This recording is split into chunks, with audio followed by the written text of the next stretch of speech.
Thanks, everyone. And today, this is sort of a culmination of a lot of thinking and working in the field, especially in BR Hills. And I owe a lot to the to my colleagues, Siddhappa, who's sitting here, Madhegowda, who's also here and be part of the panels to come, and to a lot of Soliga people in that landscape. But also trying to come to terms with what the barriers have been to local communities, to people, in exercising their sovereignty over that land. And I'm not saying, exercising rights. It's more than just rights. It's sovereignty. Oh, is it? Okay. So I'm talking about land governance beyond the mere affirmative inclusion of people in conservation. So we'll look for something that's really transformative, that works to not restore, but deliver to these dispossessed and alienated communities their own forests, right?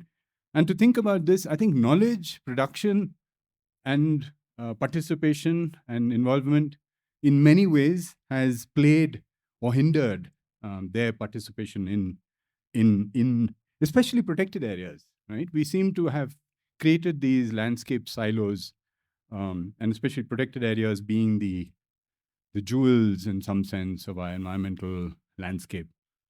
So a few years ago, in 2009, I spoke to Magari Ketegowda, who's a Adivasi Soliga in Kuntugudi Podu. And this is what he told me. He says he was born in Kuntugudi, which is today the site of the Jungle Lodges resort. Okay, so that's Kuntugudi on the map, which is now the JLR's very prime resort. So they used to live there. He then moved with his parents to Durguru, where his parents were born. They cleared the forest for cultivation. He said, and I quote, "There were no restrictions to clear forests and cut trees. We moved from patch to patch every 3 years. Durguru to Taribavi to Hattibavi and back to Durguru." Mr. Ulluru, who was a DCF in 1976, arrived in 1976 and ordered us to stop shifting cultivation. This was just after the Wildlife Protection Act 1972, and when BRT was declared a wildlife sanctuary in 1974. So this was the creation of these landscapes of biodiversity value. I continue quoting him. He ordered us to move to the Forest Department plantation. He brought with him 4 elephants to destroy our houses and banana trees. The elephants pushed down the houses, which the guards then set on fire. They burnt 20 houses in our Podu and did not leave a single house. Our house was the first to be burnt. The April showers had arrived and there was no place for us to shelter. Ulluru next went to Balekoppa and burnt all the houses there. Next was Sankanu, where he did the same. The only structure that was not burnt was our temple. He did not leave a single shed. Our people scattered all over the place. We 4 families went to the plantation that Ulluru DFO had asked us to go to.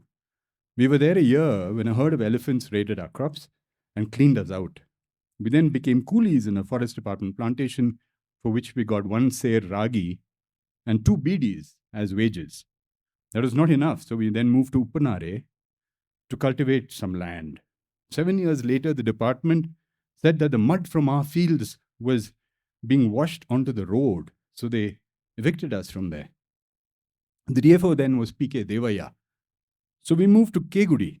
We constructed sheds when settling in when they said, "You have to move because this is prime elephant area." This time it was Srinivas DFO. They then asked us to move down the hill to the edge of the forest near Budipadaga. The DFO asked us to identify an area, so 12 of us cleared 12 acres of forest. We then returned to Kegudi to inform the DFO, who then accompanied us to see the area and said, "This will not work because it's in the middle of the forest." And so he refused to allow us to use that area. So he went back to Uppanare. And I'm ending his recounting here because it goes on like this. He describes where they were moved to and all of the oppression that they faced. Till in 1990, they settled down in Keguri at the edge of the forest, outside the periphery, in fact. It's very flat land compared to the rest of the BRT hills. And it's really very dry, arid, waterless area. They cultivate, but they do not own that land. Okay. So now this is fortress conservation. Now we've talked about it endlessly over the last few days. This is fortress conservation in the raw. And as these spaces were being created across the Nilgiris Biosphere Reserve, Bandipur, Mudumalai, BRT, Nagarhole, and so on and so forth. So I'm going to move on and return to this story in a bit. But in the adjoining sanctuary of Bandipur, Madhav Gadgil and Sharat Chandra were conducting the first ecological studies of wildlife. And this is a very important paper for a lot of us ecologists growing up. It's called The Year in Bandipur. And it's very quantified, datafied understanding of a wildlife sanctuary. Okay, so this is the Journal of Bombay Natural History Society paper, and it's full of modeling and full of new ways of understanding, and which till then we didn't have in Indian wildlife biology. So this was part of the Center for Theoretical Studies, which went on, the precursor to the Center for Ecological Sciences. So Madhav, interestingly, and we've all talked about him, and he's a major influence, not just in current wildlife policy, and BJ today talked about how Madhav has been instrumental in calling out the WLPA for its extremely anti-science, anti-people, and anti-environment positions, and we really need to think about this. But he also played a seminal role in producing the kind of knowledge that makes these areas centers of scientific activity. Now, if you look at Michael Lewis's book, Inventing Global Ecology, there's a whole chapter on Madhav Gadgil, and a whole argument there that he lays out for how Indian wildlife ecology became more quantitative, right, more scientific. And I just read this out, and it says, when Gadgil completed his master's degree and entered Harvard, he'd seen publications from overseas showing the best trends in ecological research and the use of mathematical modeling to explain complex natural systems. Thus, in stark contrast to Salim Ali, which is sort of the rupture, in some sense, in the natural history.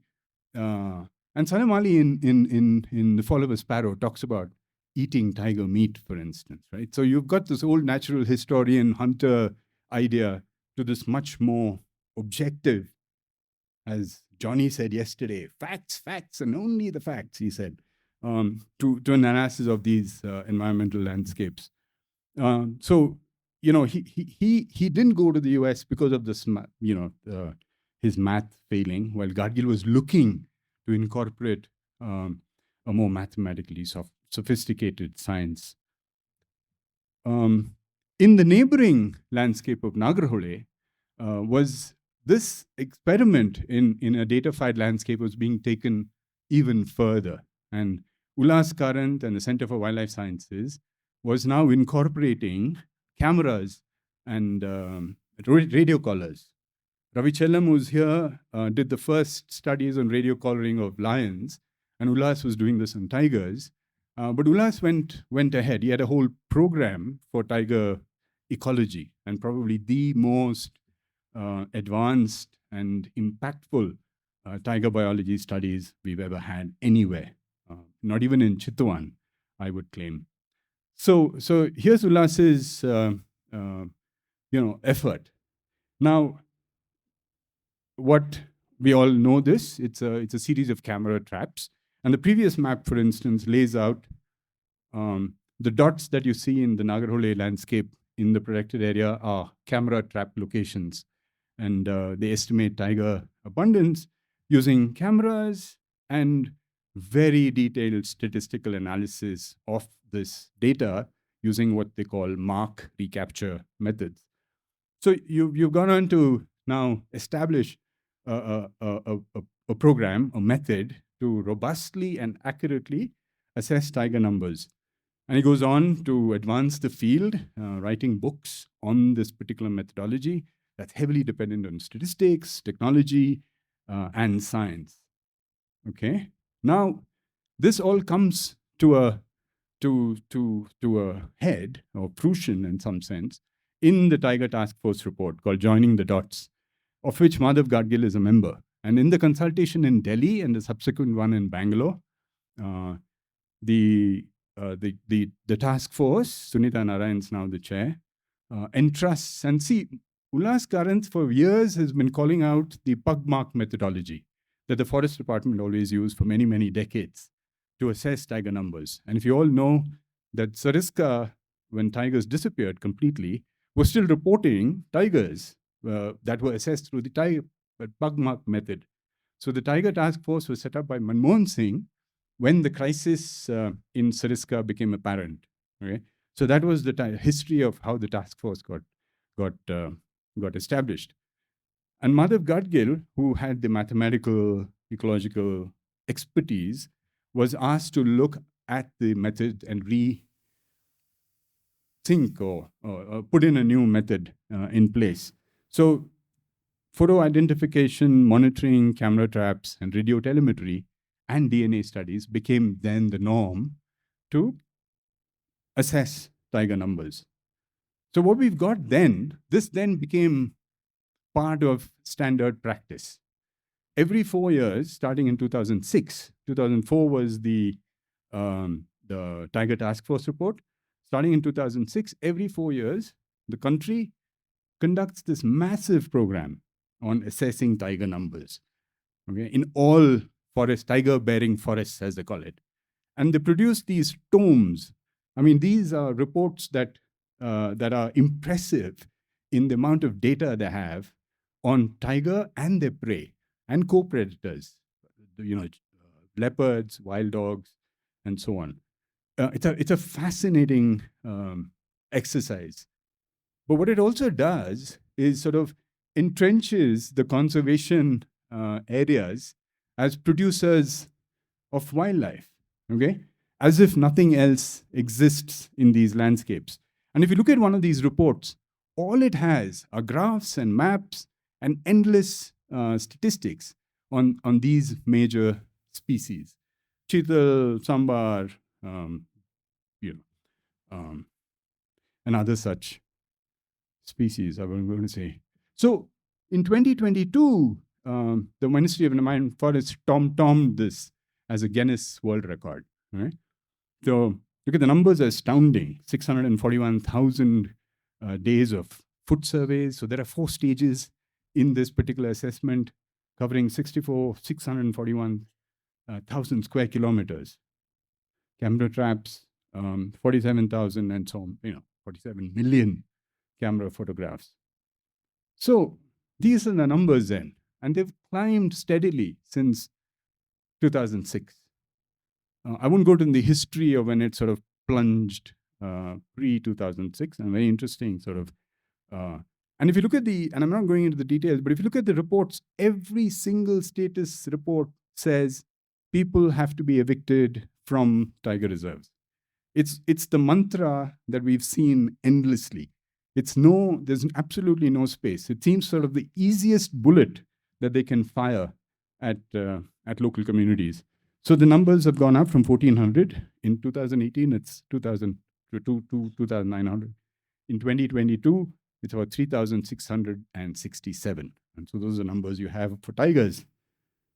And what we are claiming more recently is that these numbers are being used to restrict people inside protected areas, because now the numbers have become such an important peg on which to base your conservation action and success on, that it allows the state to justify intensified conservation practice inside protected areas and the relaxation of environmental norms outside. And if Sanjay is here, I'd really like him to think about and pay attention to the next couple of slides, which the claim we're making is, so there are 2 parts to this, right? So there is the creation of psychological fear, as one DCF in Bandipur said, of cameras in forests. So the minute you put cameras in forests, the eyes of the state are in the forest. You don't need guards now. You have cameras. And Panthera, which is this NGO that works on cats across the world, has put in artificial intelligence cameras in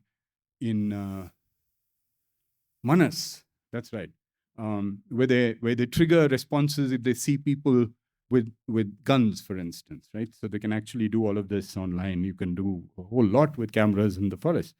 So that's the psychological fear. The person who's written about this the most is Trishant Simlai, who did a PhD on cameras and surveillance and so on. And his recent paper with Chris Sandbrook is an interesting one about gendered, what they call the gendered forest. So digital surveillance technology. He's got a lot of papers. If you're interested, you might want to look at that. So Modi tweets in 2019. He says it was decided to work towards doubling of tigers by 2022, but India achieved this 4 years in advance. Development and environment. Right? So that's the twinning that's beginning to happen now.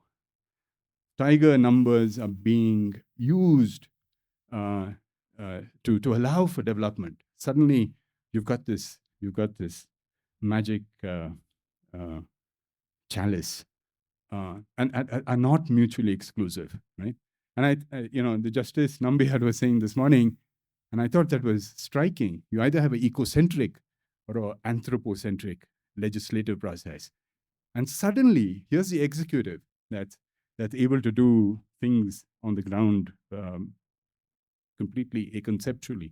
India will progress economically and take the lead in protecting the environment. What is interesting, and it wasn't part of what I was going to say, is they've started something called the International Big Cat Alliance, ICBA or IBCA. And using the success of the tigers now, Prime Minister Modi has declared that India will now lead a Big Cat Alliance internationally to spread the learnings from Project Tiger. This is part 2 of that twinning process. And if you look at this table that Shomona Khanna, who's an advocate in the Supreme Court, and her colleague Pooja, also an advocate, produced on the dilutions of environmental laws since 2019 to today, it's striking that the timing of these two, and every time Modi releases his reports, he's also talking about how development can happen. Okay, so a whole series of laws, and these are three screenfuls of dilutions, including the Forest Conservation Act, which a lot of conservationists have gone to court against. So it's angered everybody, right? And so we are looking at extra protected area environmental dilutions as a result of the signaling of conservation success. So, and this is my last slide on this particular idea of, and this is from the National Tiger Conservation Authority status, it was 50 years of tiger conservation. So both conservation development can happen in mutually complementary manner. India needs to prosper both economically and environmentally. So we'll have both smart and sensitive and create a healthy balance of environmental sustainability and economic growth. So I want to come back. Oops, I'm really running out of time. Okay. To the story from Magari Kete Gowda, who he said when Uluru, the DCF, burnt their houses and razed the gardens in 1976, he also established a unit of the large-scale Adivasi multipurpose society, which is a cooperative society that was set up by the Karnataka government to sell NTFPs, non-timber forest produce. Okay, so amla, honey, shikakai, terminalia, and so on. Now, so even as he was wiping out their lives through relocations and so on, he was lighting a little lamp for them to eke out, right, their daily. So you've lost ownership, but you've got this little. So I'm going to keep with my story about how knowledge produced about a particular aspect. So we move to BRT now, and we're now looking at a rise in the 90s of community-based conservation, okay? Which is all a whole lot of us have spent years on, practiced, and continue to practice as iconic post-fortress conservation initiatives. And Atri and the whole set of people produced 6 papers in 1996 on the extraction of amla, the ecology, the economics, the institutional aspects, and so on. All of them are published in economic botany. So here's a way that you suddenly have a sense of growing resistance to fortress conservation being met with what some political ecologists have called soft counterinsurgency. Okay, so it's a way that you appropriate people who have been alienated from conservation into something that gives them some affirmative sort of SOPs. Okay, and these are just what they are, SOPs. So Uma Kotari, for instance, says people who have the greatest reason to challenge and confront power relations and structures are bought or brought through the promise of development assistance into the development process in ways that disempowers them, to challenge the prevailing hierarchies and inequalities in society. Hence, inclusionary control and inducement of conformity, right? So we talk about conservation a lot, and we've been doing this for 3 days. We have to understand what that means for local Adivasi communities. It's not our idea of conservation that it's theirs, right? And it comes from, for instance, in BRT, they burnt the forest for centuries. They actually burnt it, right? Every year between Jan and March.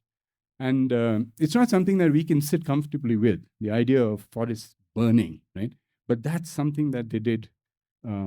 So this long trajectory of market-based, ecosystem service-centric ideas find their culmination in a report in 2015 from IIFM and the National Tiger Conservation Authority called the Economic Valuation of Tiger Reserves. So the tiger reserves become seen as these engines of economic production.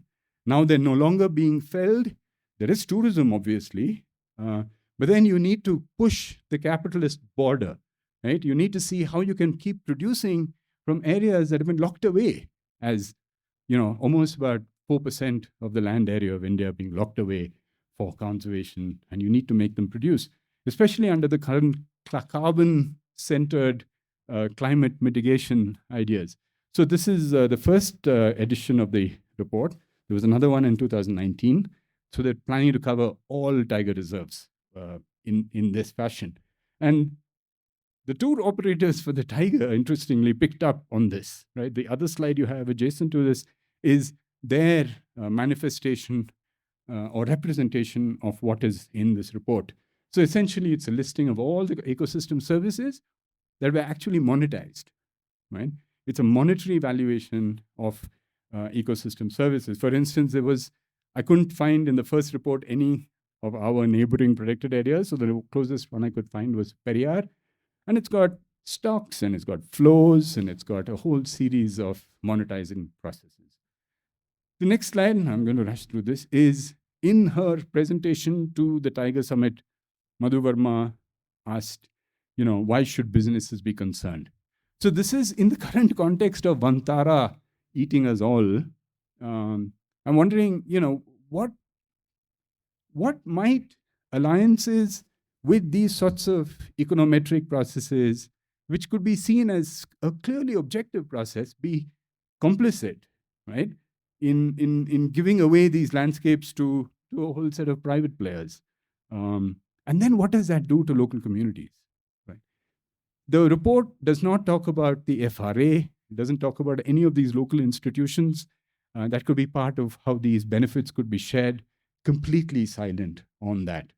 So I want to move to the last part, which is the Forest Rights Act. And Sanjay, thanks for mentioning it. The only time it got mentioned in these 3 days that I remember. So it's, if following sort of the genealogy of other processes, there's a very nice paper by C.R. Bijoy, which is essential reading for anybody who wants to understand how this act came out to be. An act which 20 years after it got notified continues to be resisted by conservationists and by the Ministry of Environment and Forest. So it actually boggles the mind to say, how did it even get notified? So it gets notified as a process of resistance to conservation strictures, such as the WWF's rationalization of protected area boundaries, such as the Godavarman's, Supreme Court releasing a series of restrictions for evicting encroachers under the Godavarman case, and so on. So you've got just this one little paragraph that I've got in here, what happened to when the act was not being notified, how political parties came together. And you have to understand this was UPA 1 when there were 62 MPs in the government, right? So there was that it was a clearly political process that led to the establishment of the Forest Rights Act. So I want to bring Madhav back in to exonerate him in some sense, because he wrote right then in the EPW about how the FRA is what all of us need to look at as the next step, and how you can empower Gram Sabhas, right? And that's another institution we never hear about. The Forest Department's hell-bent on establishing JFMs. As Sanjay told us, 3 different JFMs, depending on who's funding that particular participatory program. So the Gram Sabhas is what we really need to focus on. And Gadgil here says, and this is sort of, coming from Gadgil in 2007, he says, Indian ecologists at their best remain naturalists, right? Aided by modern technology and computational devices, but for most practical purposes, relying on accumulated experience. Are you talking about, as BJ mentioned this morning, it's ecosystem people, right? There are people out there living their lives, interacting with forests and learning that way. Many people of our countryside too are engaged in accumulating pertinent ecological experience while pursuing the manifold subsistence activities. So in BRT, there are 62 settlements, and this was in 2011 that the same year that was declared a tiger reserve, the Forest Rights Act was implemented. But in 10 years, Madhegowda will tell us more. He's here on this panel about what exactly has happened, which in my assessment is next to nothing. And because of the heavy influence of the Wildlife Protection Act, which if Madhav's warning is heeded, might go, and then the Forest Rights Act might replace that. I want to just end with we went, as part of our examination of the economic valuation work, we interviewed Dase Gowda from Podu in BRT called Bhutani. And he told us a story. He said, there was a king, and the dramatis personae in this story is King Shravana, and then their god Madesha, who is the Malay Madeshwara Betta god, and then Rangaswamy, who is a BR Biligiri Rangaswamy. So these are the 3 people that you will hear about in this poem that I'm going to read to you, okay? Because interestingly, it's called Flaming Feet. The poem is called Flaming Feet, and it's used by D.R. Nagraj, who's a literary critic who died at the age of 44, who Ram Guha says if he lived till 70 or 80, would have changed the intellectual landscape of India. So I'm just going to read a translation of the poem that actually begins this book, which I highly recommend you all try to get your hands of. So it's called The Flaming Feet. And Dasegowda was telling us a story, or a version of this story. And I just want to read it and then end with that. When King Shravana placed an order for a palanquin of flowers, the gods, his slaves, made a flower palanquin. Be seated, Lord of Bankapur, they said. When the king sat in the palanquin, they heaved it to their shoulders. Madhuri, where are the slippers? He asked. You shall see them, our father replied, and asked the gods to move. With him, our Lord took Mari, Masni, Durgi, and Chaudi, signaling to them with his eyes to stand away, and removing the striped sheet, he showed the king the slippers he had kept on a rock. King Shravana got down from the palanquin to flick the cover. When Madeva made the sign, Vasudeva vanished with the cover that hid the slippers. Excellent, said the king of Bankapuri. After taking a look, you have done a fine job. giving them the form of a triad of gods. Step into them, Your Highness, Mahadeva said. Take 3 steps forward and 3 steps back. Try them, king. If they're tight, I loosen them. If they loose, I'll tighten them for you. As the gods stood around, the king said, Madhuri, you've done an excellent job. These are excellent, a fine pair indeed. We are mighty pleased. Ask for what you desire, and you shall have it. That can wait, Your Highness, Mahadeva said. Do put them on. Lifting one foot and then the other, the king eased them into the slippers and complained, It's the big toe on the left foot. Feels a little pinched. It'll be all right, my lord. Take 3 steps forward and 3 steps back, our father said. As the king stepped forward and then back, our Lord Mahadeva took a charmed pulse from out of his bag and cast it on the ground. As the king firmly placed his weight, a flame shot up from the sole of his foot. You should have heard the king scream. You should have seen our Lord. Hey, Madhuri, you planned to kill me, didn't you? Watch how I finish you off. As the king ranted, as if to rent the sky, the myriad gods and men ran helter and skelter, and Rangaswamy bolted to hide in a bush. Now, this is the BRT, the king, the god of BRT, right? He's sort of the smaller god compared to Mahadesha. Fearsome, our Lord looked in anger, fearsome indeed. Growing and growing as if someone had unwound both earth and heaven, he pulled out a giant tree by its roots and held it as a walking stick. He walked, our father, to where the king stood and placed his tiny foot in the nape of King Shravana's neck, trampling him underfoot. You should have seen our Lord. You should have seen him indeed. So Dasagoda told us the story, rendered in the Dalit literature. Okay, and this is the so these stories clearly have pan-regional presence. I mean, anyway, he told us the story and said, after Madesha killed the king Shravana, he said he left us here in BRT, in the hills of Biligadiranga, to conduct his rites every year. So every year they conduct the rites for the death of this king. Evil though he was, he needed to be consecrated, right? And we need to be here in this landscape to conduct those rites. And that's the connection that they have. And he said, if we don't do that, the forest and the animals will die. And it chilled me to hear that story. And so there are connections to the landscape that, we as, I wouldn't even call it conservationists, but we as citizens of this country need to take on board. And that's the end of it.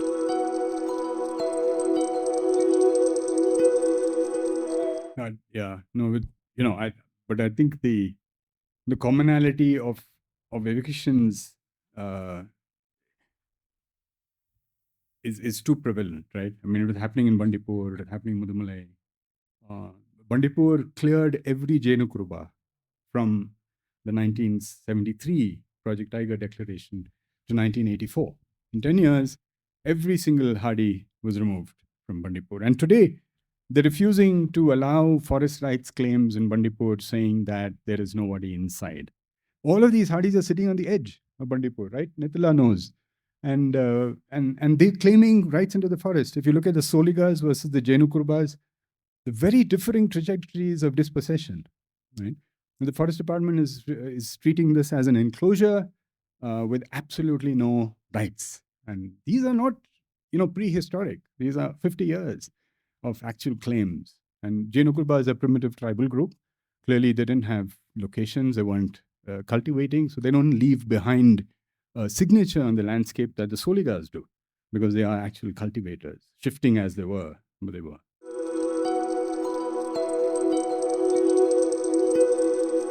So that's an interesting, no, I completely agree. And I think, therefore, we need to be aware of the complicity that each of us are in. So, for instance, that paper that year in Bandipur that you saw, that I had a little line at the bottom which you couldn't probably read, but it said, Chital population lambda is less than 1. Okay? And therefore, population is declining, right? So there is nothing in the paper on Jainu Kurbas, there's nothing in the paper on the other people who live in that landscape. So how unidimensional as our science got to, that we don't say that if lambda is less than 1, it doesn't mean, you know, evicting people or restricting access would increase lambda or whatever. Be specific about what then needs to be done and under the institutions and legal structures that we currently have. It was the Wildlife Protection Act that established Bandipur, and that drove Madhav Gadgil to go there, right? So we are operating within a legal context that is alienating and dispossessing and so on. So conducting your studies there makes it imperative on you to be aware of the social, justice issues as well. And you'll write your paper differently, I dabber, if you did that.